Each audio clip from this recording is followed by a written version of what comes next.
I want to say, like, God, I'll win wherever you put me. And if you put me here, it must be for me to win. And maybe that win just looks like me learning a lesson. Maybe that win actually is, the type of success that I've been chasing after. But if you start saying, like, I can't win here with a bad leader, you're saying two things. One, you actually won't succeed in a business or financial sense, but you're also saying, I can't learn a lesson here either. Only when you decide to trust in God and say, God, your way is good, I'm going to trust you no matter what, will you learn the lessons. And only when you do that can you win. That's impossible. Let me tell you what I believe. But your weakness is not your technique. Yes! Yes! Don't think you are. Know you are. The Impossible Life Podcast. I mean, you're sitting on a winning lottery ticket. An idea that is fully formed, fully understood, that sticks. This is the Impossible Life Podcast because Nick and I are attempting to live impossible lives. What we know is that nothing is impossible. So instead of using impossible as an excuse to not try, we'll use the pursuit of impossible as an accelerant for greatness. If something's never been done before, that just means it's unexplored. If they tell you it's too hard, it's just waiting to be simplified. Impossible is a default label used by uncourageous people unwilling to take a risk. The real truth is this. The solution to any impossible task starts with this question. If I had to, what would it take? Welcome to another episode of the Impossible Life Podcast. I'm your co-host, Nick Surface, and I'm looking across at a man so official, he has a certification declaring he has an excellent sense of humor. That's right, friends, the former Navy SEAL, Garrett Unclebach, a man certified in weapons, titles of nobility, baptisms, and comedy. I figured that would find its way on here at some point. Well, sometimes you just feed me. Look, if you're going to put one over the plate, I'm just going to hit it out. I'm sitting there yesterday, just, having myself a nap. I wake up, I'm like, oh, Garrett texts me. I know he's having a busy day. I didn't expect to hear from him. Let's see what it is. It's just a picture of a certificate saying, this is presented to Garrett Unclebach that he has an excellent sense of humor. And he just said, let it be known. So, this was some certificate you got in middle school. Yeah, in middle school. But you held on to it. I was putting away Faith's birth certificate came in, so I was putting that in the essential documents folder. And in the essential documents folder was another folder of just all these things my mom gave me. Right. Okay. From when I was a kid. And I was just looking through there for a second, report cards and all that, and then found this certificate. Yeah, which just the fact that you have that amuses me to no end. Especially because, I know that you, I believe that you can be funny, and I've seen you be funny, but I also know that the reason... There was a time. And your sister has told me that you were actually, quite, as you would put it, the silly goose back when you were younger. And I also know that a big reason why that doesn't come out is because you see far more uses for other things, like inspiring, challenging. It's been locked in for the last 20 years. Okay? Right. But officially, it has been recognized. Along with, once again, I also pointed out that... Let it be known. In your office, you only put up important things. There's no certificate of completion of buds. There's no SQT or your seal. There's nothing like that. However, there is a title of nobility that your wife bought online, making you a lord, and your baptism certificate, which I just found interesting. Things that might need to put the certificate of excellent sense of humor up there, just so people might need to frame that one. Just so people know how well-rounded you are. Well, G, I know that you're not all in on humor, but you are all in on some other things. That is correct. Yeah, you're all in on a lot of other things. And that's what we're going to talk about today. And as always, I'm very much looking forward to getting into this because I think all in, I think it's misunderstood. It's massively important. And we're going to break this down because as you always do, you applied your mathematical, I can put things into categories and simplify them brain, which I really enjoyed preparing for this one. I think where I started to challenge myself during this podcast about whether I was all in, I was feeling pretty good about how I was growing and developing. And early on, we had Nate Burkhalter in, and he talked about, man. Yeah, we love Nate. Go back and listen to that episode. No Limits Nate. No Limits Nate, who's now not limited and has a family of 4 and is rocking it. Love Nate. In typical overachiever style, got married and had twins in a year. In a year. Literally went from being, hey, we're dating to let's get married. We're going to have 2 kids. Boom. Well done, Nate. And love Nate. Love. They're doing amazing. But I remember he talked about being all in, and he talked about how he literally left his life at the time. Like he left a very safe job that had a career path that most people would think would be amazing, and he went on and just went all in on becoming a ninja warrior. And I remember coming out of that episode, I was questioning myself about whether I was all in. And so like we all love these stories. Everyone, like we've heard the story of, Sylvester Stallone, and we've talked about on this podcast before about what he went through to make Rocky. Colonel Sanders, how like in his 60s he started what is now known as KFC. Love that story. Michael Jordan, you know what I mean? Like skipping class to go practice basketball. Tom Brady, 6th draft pick. David Goggins, like David Goggins. Like you just got to work out all the time, forever. I think that's a really that is the picture of what people think all in is. Yeah. And I give all the respect to David Goggins, but that is what people think that all in is. Just like, I'm going to go as hard as I can. I'm going to I don't get up at 4 a.m. Losers get up at 4 a.m. I wake up at 11 p.m. the day before and just, It's our man Billy Allsbrook. Grind. I run a marathon before 4 a.m. I ran a marathon before the marathon just to make sure it was going to be hard enough for me. Yeah, it's that thought process, and it's totally like that. It's kind of broken. It's just, hey, I'm just going to be all about this all the time. I don't do anything but this. And so like we're going to get into that because logically, if you look at stories like Tom Brady, like Sylvester Stallone and David Goggins, I mean, I'm Elon Musk. You could look at, there's so many stories about people who just really went in on things. It's like, well, why don't we all do that? Because it's like, clearly it works out. But then there's always the story of the person that didn't. And so there's this battle that we have because the question I would ask for people that are sitting there is like, what are you actually all in on? Because like, I sit there and when we were talking about this, you and I were talking about our marriage. We were talking about, we're all in on the kingdom. We're all like, there's things that we could go through, but like, what are you really all in on? And do you actually define what all in is? So we're going to dive into that and we're going to break that down. But I would challenge you to really think about that as you listen to this and then coming out of it to assess yourself. Because I think a lot of people have a romantic idea. Of what all in is. They know that it's, they see it in the movies. They know all in is the recipe for success for them.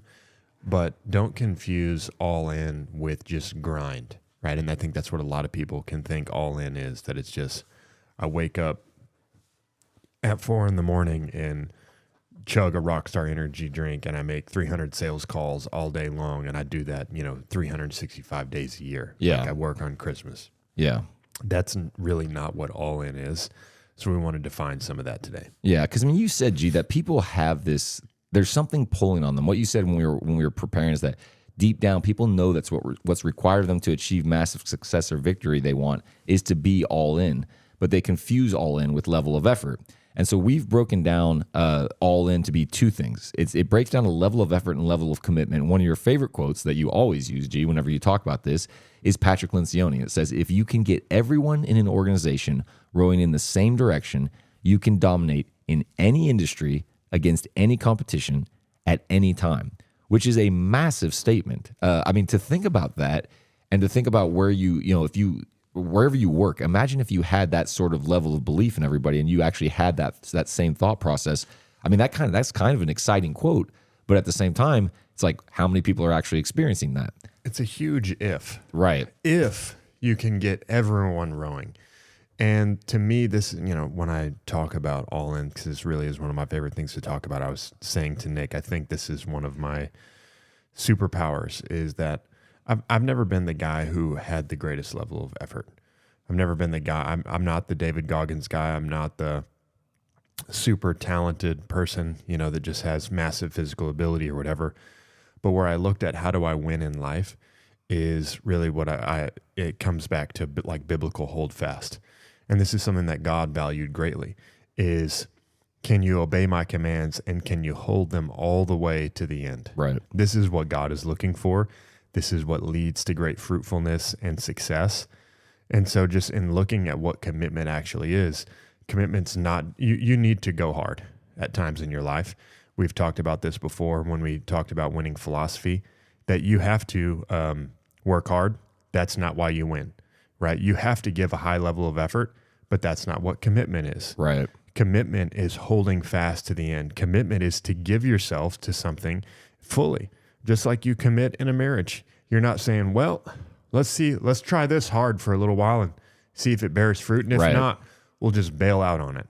Yeah. Well, right? Commitment is to stay with something all the way to the end. Yeah. Even through thick and thin, just like a marriage vow says, for richer or for poor, in sickness and in health, in good and in bad, whatever season you're in. Here's what I'm going to do. Right. Okay. Good. So catch that level of effort and level of commitment. What we're saying is to be all in, you need both, but we've broken them down further because you might be going, okay, yeah, the marriage analogy. And we've also got the big 5 for destroying all in. And we're going to get into those. So let's start first with level of effort, G. We said level of effort is time and energy based, but you touched on it right there that you're not like maxed out all the time, right? So, no, you can't. If you think success, like, oh, the people who win in life are the people who are just on level of effort 1,000 all the time, right? Time is finite. Energy has some level of finiteness. You can only give so much of your time and energy to a thing. And that also puts you in this category where, yes, you do have to choose in life, but it puts you in this category of limitation that's not actually real. Where, because think about it, is the gap between you, whoever you think the greatest achiever in history is, right? And I'll just let you insert whoever that person is for you. I won't give you one. But whoever you think one of the greatest achievers in history is there that big of a gap between yours and their level of time and energy? Right. I think about who I think some of these great achievers are. Yep, they put a lot of time in and they put a lot of energy in. But is their time and energy that different than mine? No, I actually don't think it is. I don't think that is the secret sauce. I think it's just what's required. Right. When you look at like agriculture that grows, it all needs water. It's not going to grow without water. But is the water that grows those crops different than the water that's growing mine? There's other ingredients involved in the equation. So time and energy is only part of the equation. Level of effort is, yes, you have to give a lot, but that's not why you're going to be great. It's not why you're going to be successful. Yeah, that's so good. You know, it's funny that you say that because I don't think a lot of people put consideration into that. And the Steve Jobs video we referenced recently, I did post it in our story. So if you missed that, it was him talking about wanting to be with A players. And what's so interesting is he starts off the video by saying one of the things that he looked at or that he thinks about a lot is the max disparity between people. And he said he thinks the most is 2 to 1. I think he said between most things. Actually, it wasn't just people. It was most things. He said it's like the level between the worst and the best is at most 2 to 1. And he was saying for a lot of people, it's probably more like anywhere between 10 to 30% of difference in like talent or intelligence or whatever it is. It's not like a massive exponential Think amount. about your average dude, like not even average, sub-average guy, does a 400 meter in like 2 minutes or 2.5 minutes. Right. I mean, man, gosh, what can you walk? I think you can walk a 400 meter in like 4 minutes. Right. Okay. If that's like your best. And then the fastest guy in the world runs a 400 in I think like 46 seconds or 45 seconds. Right. Yeah. Right. So, okay, maybe 4 times better than you, but how come some people achieve hundreds and thousands X different than others? Yeah, and that's I hope you wrestle because it's an interesting thought process. You need the time and energy. You've got to put in a max effort. And one of the things I was talking to Nick about as it relates to just the effort piece is tactics. When you get your tactics right in life, they will tell you what level of like it's actually one of the, when I teach tactics, I teach one of the A's in tactics is applicable. And there's an applicable level of energy and effort, right? Like when I speak to you need enthusiasm. Enthusiasm's great. We should actually do a podcast on enthusiasm is one of the things I've been thinking about lately. All right, I'll put it in my notebook. When I speak to my wife or when I speak to my children, there's a level of effort, right? Somewhere between 0 and 100 that is required for me to get the certain message across. Every message that I give does not need to be at level 100 volume. Right. Yeah. Every message I give does not need to be at level 100 enthusiasm. It also doesn't need to be 0 enthusiasm or 0 volume. Right. There is an applicable and appropriate level of effort, level of energy that's required. And this is also, when you have poor tactics, by the way, just to tie these together for a second, when you have poor tactics and you don't understand that, you'll think the only thing that anything works is you just go as hard as you can. Yeah. Well, this is like a level 1 blacksmith who has 0 finesse and just like a big hammer and just thinks, you just hit stuff. Yeah. Well, I mean, the analogy you gave when we were warming up, that made a lot of sense to me. is like there's time to jog and there's time to sprint. Like on insertion for you guys as the SEAL teams, you weren't sprint like, hey, we're going to sprint 10 miles. Yeah, we'll fly in on a helicopter, insert after dark, sometime around 11:30. Time on target's going to be like 1:30 in the morning or 2 in the morning. And we don't like from helicopter insert point to the target just sprint there. Right. We just walk fast. Right. Yeah, you said it's a power hike, which makes sense. So capture that. Time and energy is going to be required. Your level of effort is 100% required. So we're not downplaying that, but we're not. That's also not like if you put in 1,000% effort every day, it's not a guarantee of success. That's what we're saying, because here's the really interesting part, and this is the level of commitment. And we define level of commitment. So if level of effort is time and energy based, level of commitment is belief and discipline based. And this is what you talked about, the hold fast element of really being able to kind of stick with the plan. I mean, I look at you guys on the SEAL teams. That was every guy in there was giving everything he had for level of effort, but the level of commitment to be able to keep the belief, like you said, I just decided I didn't want to anymore. The full effort was required, and they had screened for that. Yeah, people that would give like all of themselves. But that was not the primary ingredient in our success. Right. It was really the preparation for our missions, the preparation through our training that led to all these other areas of really what all in means. Beside, like, I'm not saying that effort is not a piece of all in, but it's like the first ingredient. Right. Like if you want to grow some crops, you need some water.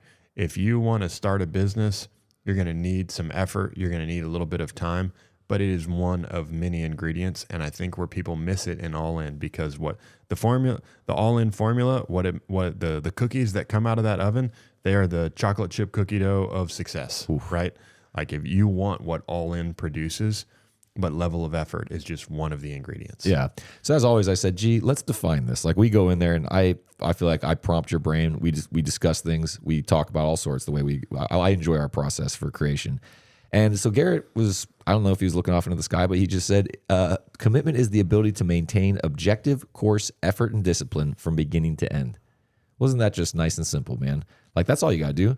Just keep doing exactly what you said you're going to do. Well, for how long? Forever. Like, that's what all in is. Oh, it's that easy. Let's just all do it. But like, this is where people break down. Well, man, I can't tell you. I could tell you, but there's a list of things that make me really frustrated. And this is on that list. Right. When people miss this part, the level of commitment that's required to actually get an objective done. Now, Nick has been with me in business ventures. Nick has been with me in places like Mighty Men Camp, where I'm really trying to teach guys lessons. And I'm like, hey, I want you to go do this. And then when they don't do that and they come back to me and they're like, oh, well, I just thought. Mm-hmm. And like, if you want to make Garrett choke you, like that's a good, like I gave you instruction. Right. And then you came up with your own instruction. Yeah. Right. That is not what I asked you to do. And I'm not saying that I'm God, because I certainly am not. But this is one of the things that frustrates God as well. Right. He's like, I gave you my law and you did not follow. I made it. It was very clear to you there was no confusion in what my law meant. Right. There was just your lack of commitment, your lack of follow through in what was asked of you. And so what you've got to understand is if you want to get the all in recipe, it's this definition. It's the ability to maintain objective, course, effort, and discipline from beginning to end. Notice effort's just one of the ingredients in there. And really these other things are what will pull down your effort. And we're going to talk about them here in just a second, because a lot of people think like, man, if I could just max effort, I would be successful. If you actually could go out and max effort for 1,000 days in a row, it's likely that you would succeed, but not guaranteed, but it is likely that you would succeed. But the thing is, most people, they go out with that dream of max effort, no understanding of the other pieces of all in. And as soon as they start struggling in these other areas that they're unaware of, it pulls down their level of effort and they fail or quit. Yeah. This is why I love doing the difficult things that we do, like the mountain climbs at altitude, we're getting ready. We're going to do a 50 miler in March. We've done the 100 miler, because you don't get to face this process of like, this is what we're going to do. We're all enthusiastic. And like, oh man, I'm beginning to question why I even started this. in like a 12-hour period. This happens over months and years in actual life. I love doing those things because it's like I'm going to give myself a really intense rep in what happens in life, but I'm going to compress it all into 24 hours. Yeah. And that's what I love. That's why we do what we do, because I was thinking about how bad I felt on our last mountain climb. And I was like, man, I love that, because I had to face a part of me that I don't get to face, because I'm pretty good on the most part, waking up day to day and being like, I'm going to get after this. Today matters. But like, how do I get myself to the point where I'm like, I don't want to do this at all. I don't feel like I can. And I'm starting to wonder if it's even possible for me to get up there at the time that I need to, or whatever it is. Oh, buddy, take hold of the thoughts. I love it. It makes it so much more fun when we're on the clock. Well, your dad doesn't think so, but like the rest of it, for me, I enjoy that. Okay, so G, you said that commitment breaks down, and because like the level of effort, there are a lot of people out there that figure that part out. Before we'll jump into the pieces in just a second. Okay. But it is like, just one more example. It is like in a marriage. Okay, when our friend Aiden's going to get married today. Garrett is actually officiating his wedding, so by the time this podcast comes out, Garrett will have married another couple. If you are a silly person and want a silly wedding, don't ask me to officiate. You're not the guy. Yeah. But if you take this seriously and you really understand that this is one of the most important decisions that you'll make, and you are making a vow in front of God and everybody, then maybe you want someone who's equally serious in their commitments. Well, I got to say, the last time I love Aiden. Yeah, I do too. But the last time you officiated a wedding, I was not invited, which I did not take any offense to. Yeah. But I'm actually very much looking forward to the intensity and ferocity with which these vows will be exchanged tonight. So that in and of itself is an entertainment factor for me. It should be. Well, certainly the wedding is not about me. I'm just there to guide the bride and the groom through the process. But a marriage should be both a display of strength and warmth. You take it seriously. I do. You're not going to go in there and be like, oh, cool, I'm doing it. You're like, no. I'm not here to make jokes. No. Okay? This is, oh man, don't even get me started. That's like such rabbit hole Yeah. right now. But that stuff pisses me off. Yeah. Your certificate of humor will not be on display tonight. It will not. Yeah. Like, people think that their marriage is about like, we're here to entertain people, or we're going to make something funny or pretty for the gram. Like, that's why your marriage will be terrible. Right. Okay. Well, can't wait for tonight. G, you ready? But commitment is like it's like in a marriage. Okay. And I want to use this as an example, because it is like one of the foundational examples in the Bible for commitment. Yeah, it really That is. is analogous to any other type of commitment that you want to make in your life. When I got married, I said to my wife, like, here's what this means, right? We determined, here's what this commitment means, right? In sickness and in health, and all the good and all the bad pieces of marriage. We set that up, okay, regardless of these things. Then I said, here's who I'll be. Right. That's it. I didn't say, I'm going to do this and you're going to do that. Right. I can't control that. I said, we've agreed on what this means, and here's my end of the bargain. Yeah. I will give my best to you. I will stay with you no matter what. I will love you no matter what. That is what I'm going to do. And here, so to commit, when you look at the definition, we kind of gave our own definition of commit. But the first definition in Webster's 1828 dictionary about commitment involves trust. Right. And that, like, you are giving of yourself and submitting of yourself to something that you can't control. Right. And in a commitment, I can't control everything. Yeah. But I can control me. And that's the part of this where people struggle. Mm-hmm. It's when I talk to corporations about this, I see teams with such a lack of all in, because you have people on the team who are like, well, I know Tim's not going to give his all in, so what's the point of me giving mine? Right. We already got dudes on the team who can't row, so like if I give my best effort, it's just a waste. Right. I tell people it is I consider it one of the greatest treasures in life, but above it is marriage and seeing your children be born and things like that.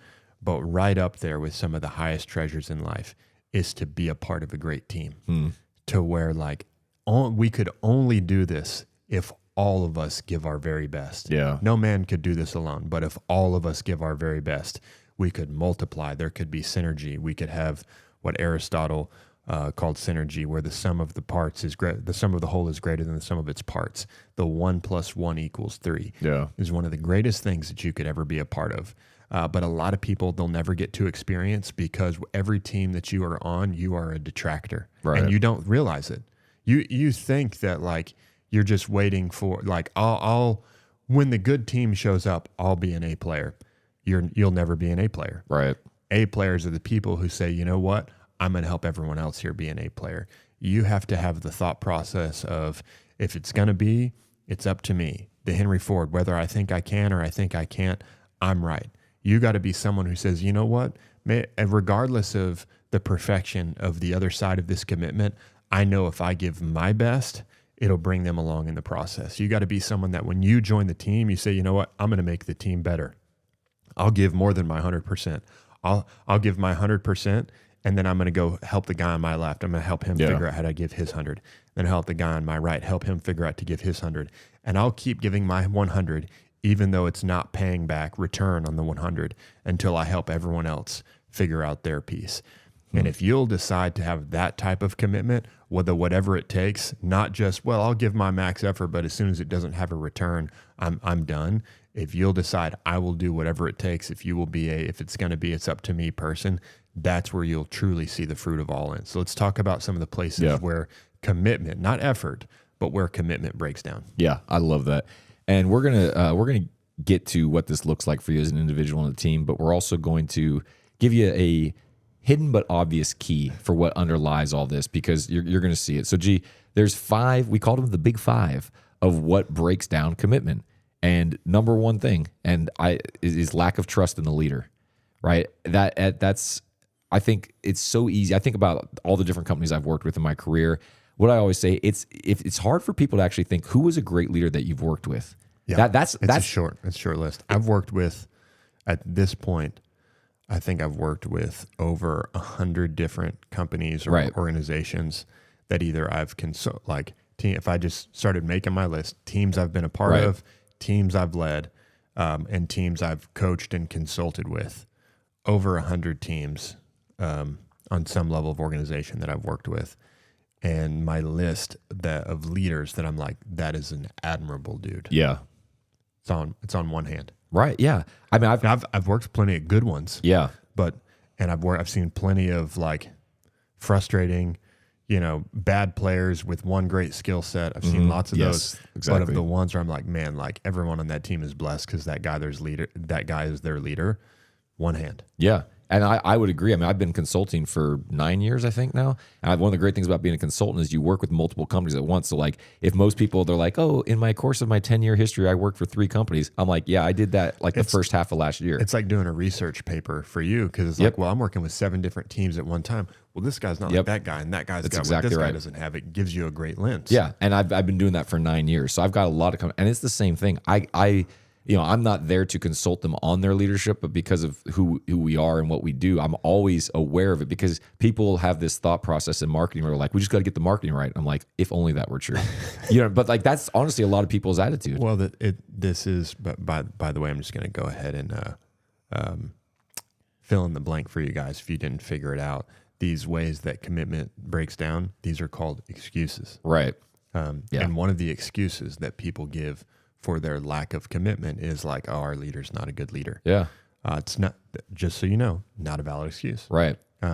Because that is one of the things that you can't control. Right. And what underpins all of this, okay, if you are going to decide to live a life based upon what you can live based on what you can control, how's that working for you? Right. Go try it. You will be more miserable than before. Yep. And you will wonder why the things that you do just never really work out the way that you want them to. I'll tell you, the reason they don't work out is because you told God, I got it all figured out. Yeah. You've got to decide to invite God into your equation. Yes. And you invite God into your equation when you say, God, I'm going to be responsible for what I can control, which is like these 3 things. And the rest is up to you. Right. He says, well, glad you understand now, son. Yeah. And when you invite God into your equation, you say, God, I'm submitting to you. I'm going to commit to you all these other things. I believe that you have a plan for my life. Yes. I believe that you've put me in the place that I'm in not for everything to go well for me, but for me to learn from this situation. And I know that ultimately what the situation you have me in, you call it good, whether it's good for me, good by worldly definition, good by whatever metric. I know that it's going to be good by your kingdom definition, right? That's what I know is going to be good. And so when you have a lack of trust in the leader, and that allows you, that you allow your commitment to break down because of that, what you're saying is, God, you can't overcome this. Yeah. And keep in mind, or you're just control based, and you're saying, well, I can't overcome this, which I think is also kind of weak. Yeah. Right. You remember the time I challenged you on somebody that you were leading. I'll never forget it. And you said, and you were, you weren't quitting, but you were telling me why it's not going to work because of this 100%. other person. Yeah. And I said, I just want you to think differently about your situation, because what you're telling me is that you're limiting your leadership. I can only lead if I have these types of people. Yeah. But do not be a person that, like, you start making the list, like your control metrics for success.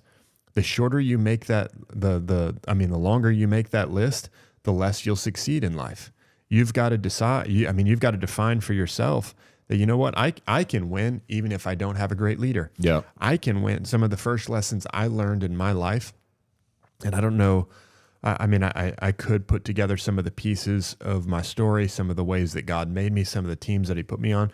But one of my first big lessons on commitment here was learning how to win with, the movie The Little Giants. Oh, what a movie. Right? Yeah. What a Rick great Moranis movie. Back in the day. Yeah. Winning with the team of rejects. Yeah. I don't know if just watching that movie as a kid had an impact on me, but I ended up on multiple teams like that before. Yeah. And I love the story of that movie. Yeah. These kids are a bunch of, underdogs and literal, rejects and glue eaters. Yeah. But they figure out how to make it happen. Why? Because they get united. Right. They have a common purpose and a common goal. And I've been a part of a couple teams like that, which I was like, man, this is so much better than being on the AAA team. Right. And so what you've got to realize is, I don't want to have a list of all the things that I can't win with. I want to say, God, I'll win wherever you put me. Yeah. And if you put me here, it must be for me to win. And maybe that win just looks like me learning a lesson. Maybe that win actually is, the type of success that I've been chasing after. But if you start saying, I can't win here, I can't win here with a bad leader, you're saying two things. One, you actually won't succeed in a business or financial sense, but you're also saying, I can't learn a lesson here either. Only when you decide to believe, to trust in God and say, God, your way is good. I'm going to trust you no matter what. This leader is a loser, and I'm going to give all that I can. And I know that you've put me here for a reason. Only when you do that will you learn the lessons, and only when you do that can you win. Yeah, man. There's so much greatness in what you just said. Just understand a couple key summaries. You're not going to have a good leader. By and large, if you do, you're it's a bonus. Yeah, you're in the category. You're in the small category of people who've received a large financial inheritance exactly from their parents or from a relative. If you have I'm not knocking. Good for you. Yeah. Right. You know what? Praise the Lord. I didn't get that. I'm gonna give it to my kids. Yeah. Right. You're in a very small category of people. And what is on you is Luke 12:48, to whom much is given, much is required. 100%. If you got a great financial inheritance, you better do something with it. If you got a great leader, your team better be winning. For sure. Now, and G said that focusing on the uncontrollables is a great way to be miserable. And you said you can only control three things. I just want to remind you, because you didn't say those three things, but thoughts, attitude, and actions. Yep. That's what you got. Outside of that, you can't control anything. So just make sure you know that. Your thoughts, your attitudes, your actions. Okay. So commitment drops because, and by commitment, usually that commitment is tied to level of effort because you stop believing in the leader and now you have an excuse for you to pull up. Also, lack of trust in the plan. Yep. Man, I can't see how this is going to go anywhere. This guy, first of all, this guy is terrible. And then look what he's asking us to do. This makes no sense. And look, I'm not throwing stones from my glass house, because I've been there where I'm going, what are we doing? Especially when you know what's supposed to be done. As a consultant, a lot of times I'm like, I've been here, I've done this, I've seen this. You are making these mistakes. I'm telling you that you're making these mistakes. You're ignoring the advice and plowing ahead because of whatever reason. So it's easy to be like, well, this plan's not going to work. And now I'm going to pull up. This is one of the ones I would say on this list. They all frustrate me. Right. This one really frustrates me. Okay. There's a question when I talk about this one corporately. There's a question I ask people when I'm talking about tactics, and then I'll ask, I go, who thinks, who knows the difference between strategy and tactics? Right. And people kind of just look at me, and then I go, who thinks strategy is more important than tactics? And like 5% of the audience raises their hands. Who thinks tactics are more important than strategy? 5% of the audience raise their hand. I'm like, who has no idea what the difference is? Everyone else in the room raises their hand. Let me tell you what the difference is between strategy and tactics and how this relates to the plan. Strategy is knowing what to do. Right. Tactics is knowing how to do it. Yeah. Okay. Strategy is your leader says, take that hill. And tactics is you get this courageous NCO that gets up there and he says, yes, sir. Yeah. And he says, here's what we're going to do. Right. And he says, okay, squad A is going to move to this position. Squad B is going to move to this position. Squad C is going to move up the center, right? Like here's how we're going to do that. Strategy is take the hill. Tactics is knowing how to take the hill. Yeah. And one of the greatest strategists in military history is General Patton. If you study World War II history, General Patton was known as this. There were many battles lost in World War II that the men said, man, if Patton had been here, we would have won. Like he just, it was seen as though he just always knew what the enemy was going to do, or he knew how to thwart. He led much of the campaign in Europe. Like he just knew, he knew how to, like, because at the beginning of the war, the Nazis with the Blitzkrieg were just blowing everybody away. And Patton got wise and figured out how to play their game. And they just, man, if Patton had been here, he would know what to do. And that's strategy. He knew what the right moves were. And here's what Patton said on strategy. Patton said, good tactics can save the worst strategy. Bad tactics can destroy the best strategy. So this is a man who is known as the great strategist, where all the people say, man, if we just had the right strategy, we could win. And what his response to that is, no, it's about your level of execution. Yeah. If you guys have bad tactics with my strategy, you'll lose. Right. And he says, you can take great tactics with, Commander Ding Dong strategy, and you guys can still win. It comes down to level of execution, not how great your plan is. And I have seen this over and over and over again. That's why simple plans typically win, because people can just understand them and execute on them. And so if you struggle in your commitment because of a lack of trust in the plan, you are the problem. Right. You're the problem, because the plan has a greater chance of succeed if you'll just believe in it and give it all that you have. If you are someone who like knows what's wrong with the plan, like, welcome to the club. Right. We've all got our ideas. I can't tell you how many plans I've been a part of in my life. Like I am a natural born leader. I can say that at this point in my life. Like God made me to lead. And there's been a lot of times in my life where I'm not the number one guy. Right. And I'm looking at the leader. I'm like, man, like, you're retarded. Right. I know what to do. You have no idea what you're doing. You have no understanding of principles. You are walking into this with fear and insecurity and whatever else. And I could just say, like, this is a waste. I'm not going to put my time into this. And you know what I've said? I've said, you know what? I'm going to make this stupid plan a great plan, because I'm going to get everyone believing in how great this plan is. And we are going to charge up the hill in reverse and still take the hill. Right. Yeah. I mean, this is, I think there's so much in that, man. The tactics and strategy is such an interesting one, because for most people, if you think about whether you're a business owner or just in your personal finances, strategy, spend less than you make. Okay, great. Right? I mean, because that's where everyone knows that. Like, hey, I should, if I spend less than I make, I'm going to be in great position. Well, now here's the tactics. How do you do that? And that's where most people fall down. And I wanted to make that point, because it's like, that is the power of, we all want to follow the person who has the growth hack or the 7 steps to do exactly how you want, or exactly what you want to do, because we struggle on the tactics. And so that really is it. I mean, that lack of trust in the plan, I love what you said there, man. I don't feel like I just wanted to point that out to give people an idea where this happens in their own life. Next up, though, is lack of belief in the team. G, this is number 3 of the big 5. This one is common among high performers. Yeah, among A players. They'll start to say, you know what, these other guys, they're not like me. Right. And I'm just going to get mine. I'm going to make sure I don't get shot. I'm going to make sure I get my awards, because these guys on my left and right are losers. Right. And it's short-sighted. If you're somebody who thinks like this, I just want to tell you, you're short-sighted in your thinking. You will go further with a team than you can go by yourself. Right. whatever team you're a part of, right? Like it sometimes you can go further in the short term if you just, bail out on these guys. Like, these guys are worthless. They're worthless for now, but you could go further in the long term and you'll develop yourself more. You'll learn more lessons. Think about if you could take the business that you're a part of and instead of start thinking like, and stop thinking, how do I be number one on the sales board? And start thinking, how do I get our business into a category of sales that we've never been in before? Right. Right. Like, maybe number one on the sales board for you right now means you make $300,000 a year, and that's great. But what if you took your business to the next level and you start to open up multi-million-dollar opportunity for you? And that's not something you can do by yourself. Yeah. You've got to decide, looking at the guy on your left and your right. This is one of the lessons I've talked with Lindsay many times about. It's been a constant lesson for me in my own life. Is if you hold people to the expectations that you hold yourself to, you will live your entire life frustrated. Yes.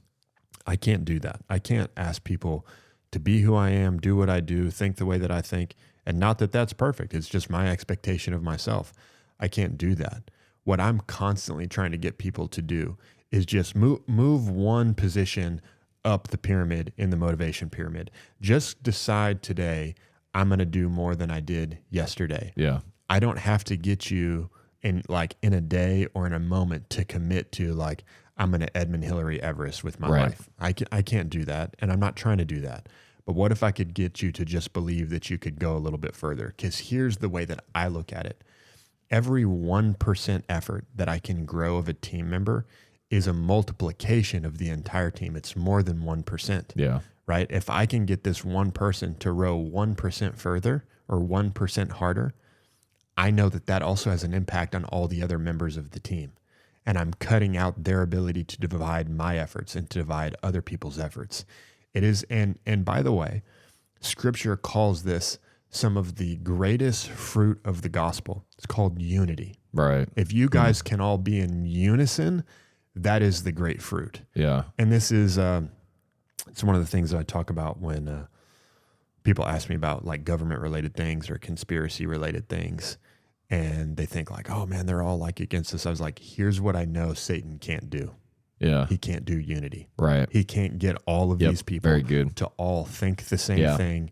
Here's why his plans always fail. Yep. Because every person that he recruits onto his team is really all about themselves. Yeah. And so he can get them to destroy themselves, but it's very hard to get them all to work together. Yeah. And it's some of the great fruit of the gospel is that we could all work together. That's so good, G. And so you've got to decide that's the team that I want to be a part of. And to be a part of a team that has unity, you have to be someone who sows unity, not sows discourse. Yeah. I feel like we're basically giving the 5 keys to failure. Like these are the 5 most, no, I'm serious. Basically. We're basically saying like these are the 5 most common reasons people fail, and they get people all the time.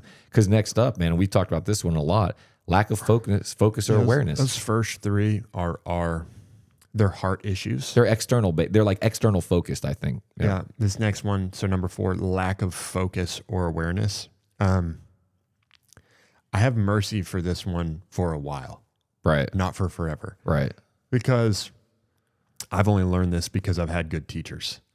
And so you've seen me have like Nick's sometimes been surprised at my mercy for people's ding-dongness. A lot of times I have been, I will say. Because what I've realized, and sometimes when people make mistakes, I'm like, they really don't know. Right.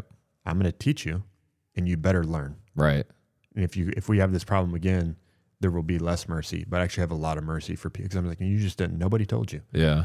You have I'll just say for people that don't know, there's a uncommon warmth in the way that you deal with people. Like I know you well, and it's like you take on a very caring, understanding side that I don't think people would attribute to you. And that's what that looks like when you're in those moments. Well, we'll come back to that in a second. I think it's one of the keys to great commitment. But what frustrates me on this one, and I don't want to just be this is Garrett's you rage. know what really grinds my gears? Get it? Well, it's because it's one of the things I care about the most. Yeah. And I think it's one of like my success tools. You're all in. So why it'd be odd if it didn't bother you that when you the see reason I figured out all in is because it was one of the things that made me mad. Yeah. And that's why it's like some of my divine fingerprint, as Pastor Keith talks about.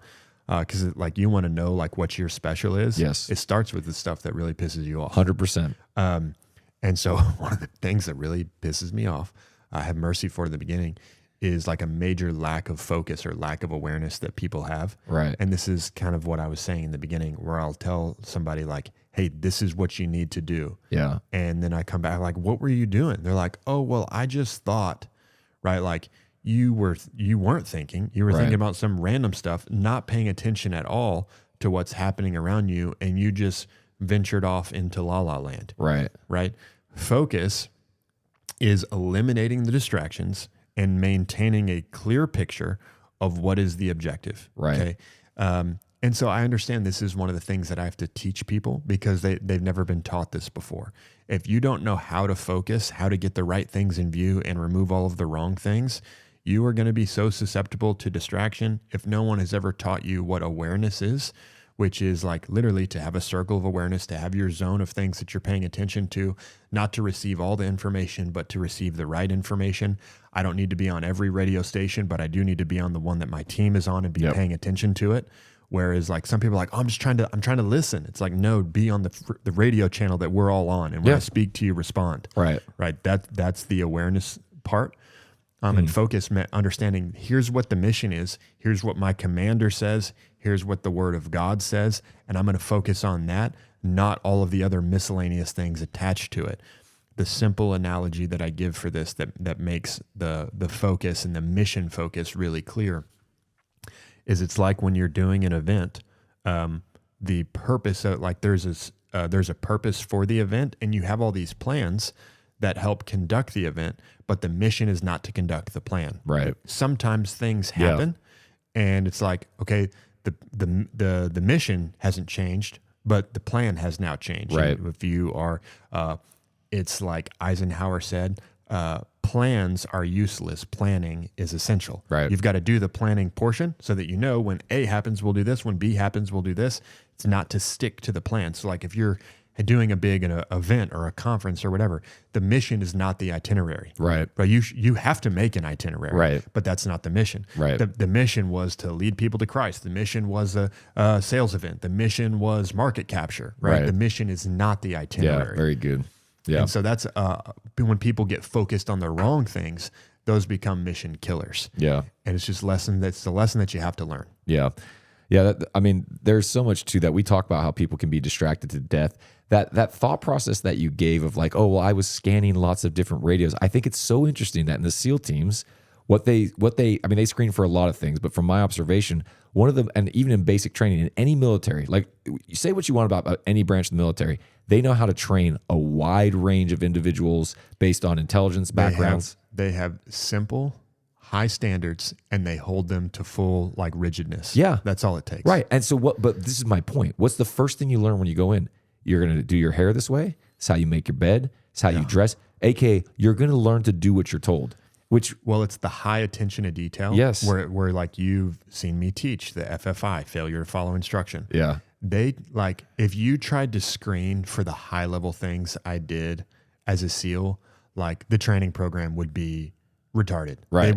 They would actually create a horrible product if they tried to screen for some of the things that I had to be able to do. Right. What they screened for was like, can you stand like when I tell you to come back here, be in the right gear, is like even the tiniest little string on your gear going to be correct? Right. Can you do exactly as I say? Yeah. And if you can receive instruction and follow it to the letter on time correctly, I know you can do all these other things. Right. It's the same way that Jesus taught. Yeah. The kingdom of heaven is like this. Right. Let me tell you a little baby story.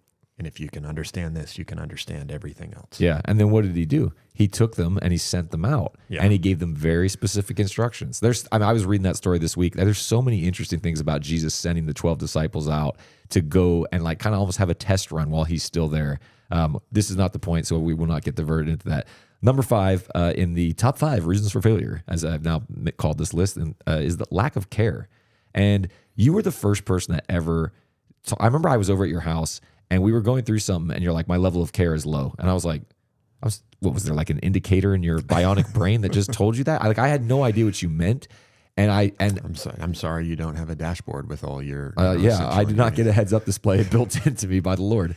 But I've you know what, man? I've used that term with other business partners and other people now. Like it'll be 4:30 on a Thursday, and I've had a crazy week, and somebody will be trying for us to put together a big strategy, and I'll say, hey, we need to come back to this because my level of care for this right now is low. You were the first person to help me start to recognize when I go like, it's no big deal. That's never okay. Yeah. And this is such a normal thing. It's like, we'll just fudge it. It'll it's not. Don't do stuff with a lack of care. Right. It creates a very poor product. And so either in like Nick's situation where you can say like, hey, we should pause. Yeah. Do that if you can. And if you can't, if you're stuck, like we must complete this Right. now.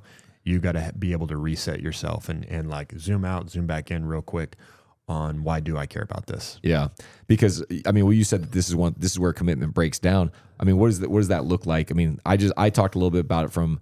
I think what it looks like is people change their mind about how much something meant to them. Right. That's exactly what it is. In the moment. You know what? When we originally made this decision, this was a big deal. Think purpose and standards. Right. Okay. Yeah. When the standard gets high, people start getting tested in their purpose. And if you didn't have a high level of purpose in this, you start saying, it's not that big of a deal. You'll drag the standard down. Right. This is what I saw so often. And guys going through SEAL training, guys said like, you've been preparing for this for years. Yep. And now in the middle of Hell Week, you say like, I just decided I didn't want to be a SEAL anymore. You mean the dream you've had for the last 7 years, you just all of a sudden decided this isn't my dream anymore? No, you got the wind knocked out of you. And you let that rob you of your care. Yeah. And the reason all these guys struggle afterwards is because they let this momentary lapse just let them make a decision that affected the rest of their life, because they come back to sobriety 2 days later and they're like, oh my gosh, I just gave up the dream of my life. Right. And I can't get it back. Yeah. That's got to be the worst feeling in the world. All right, so those are the 5 reasons there. So once again, lack of trust in the leader, lack of trust in the plan, lack of belief in the team, lack of focus / awareness, and lack of care. We're going to wrap soon, G, but I want to give people the major key, which was so obvious. I hope you guys are grasping this. We're going to paint a little bit more of a picture of what it looks like to be all in before we go, but capture this, okay? Look, you're probably not going to be lucky enough to have a truly great leader. We already covered that. You're probably not going to be lucky enough to have all A players on your team, or a vision so captivating at work or other places that you just wake up and you can't wait to get to it. If you get those things, man, you are so blessed. But here's what we're saying to you. You are not going to be put in the perfect circumstances. In fact, you're going to be put in circumstances that by all human wisdom look like, man, this is set up for me to fail. So here's the major key for what this has to be. You have to believe and you have to have your trust that God is the one that's writing your story. If you don't have absolute faith and trust that God set up the game, the game that you're playing, He's made it. The days of your life, He's the one that's written them. If you don't have this belief, then you're going to look at all the external factors around you and you're going to go, well, this isn't going to work out. I can see how this is going to go. And I mean, this is Ephesians 2:10. We are His workmanship, created in Christ Jesus to do the good works which He's prepared in advance for me to do. What if you saw all these challenges and terrible things in your life and realized that was the good work He's created you to do? And that actually there's some lesson, there's some goal, there's something that's going to happen, some work that's going to happen because you're committed to being all in and trusting in God. I mean, Psalms 139:16, which I love Psalms 139. I feel like the more I go on and read that thing, the more it just unfolds to me. Psalms 139:16 says, all the days ordained for me were written in your book before one of them came to be. One of the perspectives I love to give to people and the perspective I take is that the story's already been written. I just get to kind of discover it as I go along. So like this day, God's already written it. So like, what do I get to discover? Now, we'd like to think that that's going to be the pot of gold and all the blessings. But truthfully, like we're saying, you're going to have a lot of reasons that are going to say, hey, you should stop. You should quit. You should pull up. Like this ain't going to work out. Your faith is going to be tested. And as the great philosopher Darth Vader said, I find your lack of faith disturbing. Like, can we choose to be those that are all in? So that's the major key, because it's so like we can make something holy. Like, but at church, I've got this great purpose, or in this area of my life, or my passion, that's where I feel this great sense of purpose and I'm all in, but I'm going to mail it in at work because, man, all the reasons we just gave, or you haven't met my wife, or man, you don't know my family, or you don't know my background, and all these things. But if God's really in control, now you have a different level of responsibility because now you're understanding what it looks like to be all in, and you can't just say, oh yeah, but. So I really hope that that's like, we've talked around it, but I wanted to just give it to people bluntly. That is the major key for being all in, is you have to have your belief and trust in God. I want to close us on this this one scripture, 2 Chronicles 16:9. The eyes of the Lord look to and fro, searching for those whose heart is blameless towards him. Or I would say, whose heart is fully committed to him. Yeah. Whose heart is loyal to him. God's not looking for the most talented. God's not looking for the most capable. He's saying, who's going to trust me all the way to the end? It's like Patton said, it's not about having the best plan, but it's about what's your level of commitment. You've got to decide that you're going to be someone who lives with the mindset of, if it's going to be, it's up to me. God's just looking for one person. One person can change everything, just like he sent his son and it changed everything. All it takes in any situation is for you to bring Christ into that situation, and you have the opportunity to be that vessel. Understand that any team, every situation that you've ever been a part of and that you're ever going to be a part of, it will be different because you're there. Thank you very much for listening, guys. Remember to share, like, subscribe. If you think that this would be something that someone would enjoy, please send it to them. We appreciate it all. If you want to get in touch, you can follow us on Instagram at The Impossible Life. You'll find us on there. You can also email at impossiblelifepodcast@gmail.com. If you have any questions, if you want to get in touch and find out about Garrett's personal or business coaching, that's the way to do it. Thank you again for listening. Go out there, think better, and live the impossible. See you again soon.